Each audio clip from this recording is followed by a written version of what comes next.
in this video, I'm going to be sharing with you the most powerful mindset in the world. Okay, this is the only difference between success and failure. This is the only difference between people that are crushing it in every area of their lives and the people that are just struggling to get out of bed in the morning and struggling to really achieve their potential. All right, so ultimately what it comes down to is the perception of mistakes in your life. All right, Carl Dweck, a researcher out of Stanford, published an entire book on this titled Mindset. I definitely recommend you check it out. Tom Bilyeu of Impact Theory states that it is the most important book written in the English language, so definitely check it out when you get the time. But ultimately it comes down to two mindsets of the fixed mindset and the growth mindset. All right, I've talked about this in other videos as well, but ultimately it determines the lens through which you look at mistakes in your life.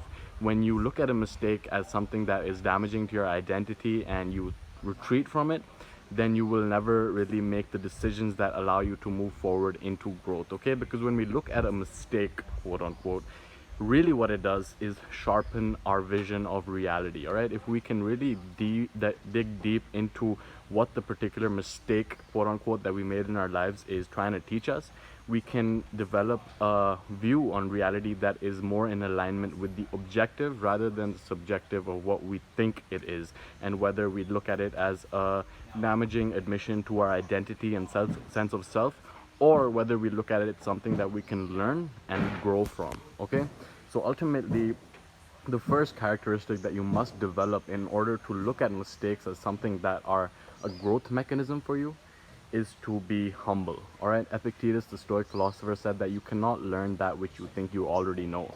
So the difference between being humble and being prideful is that of when you're humble, when you have humility, you are in the process of getting it right. All right, you want to get it right, rather than when you're prideful, you want to be right. You're concerned with who is right rather than what is right. And really, I've been in this situation a lot as well, where I used to argue with my friends a lot. I just wanted to always be the one who is right, and somehow that was emphasizing my identity of the one who is right, who knows what is true.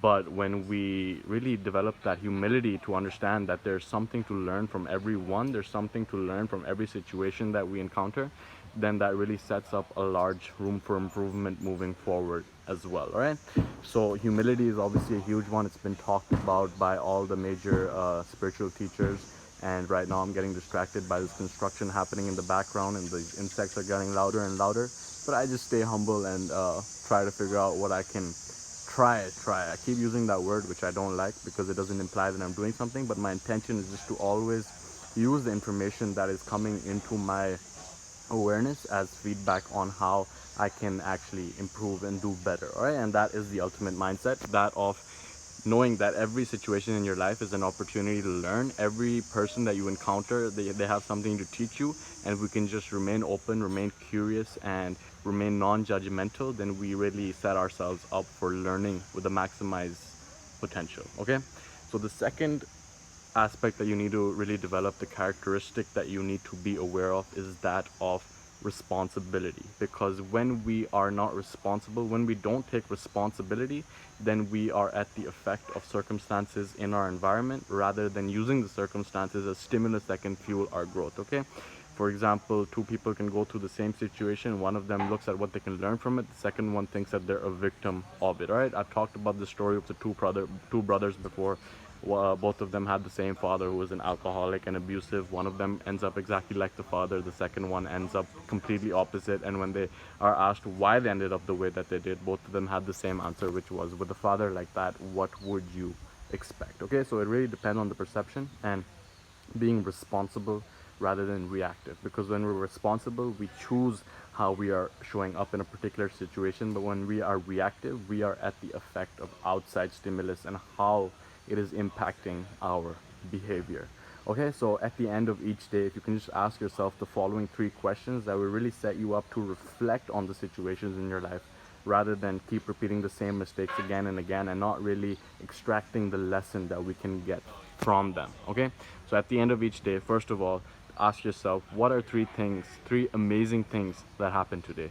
Because that will really help you focus on the positive and how you can be grateful for yourself and accept yourself for expressing these positive situations, expressing this positive behavior or what you consider positive through your own lens of values, right? The second thing is, what could I have done better, right? What could I have done better today, and how could I have improved?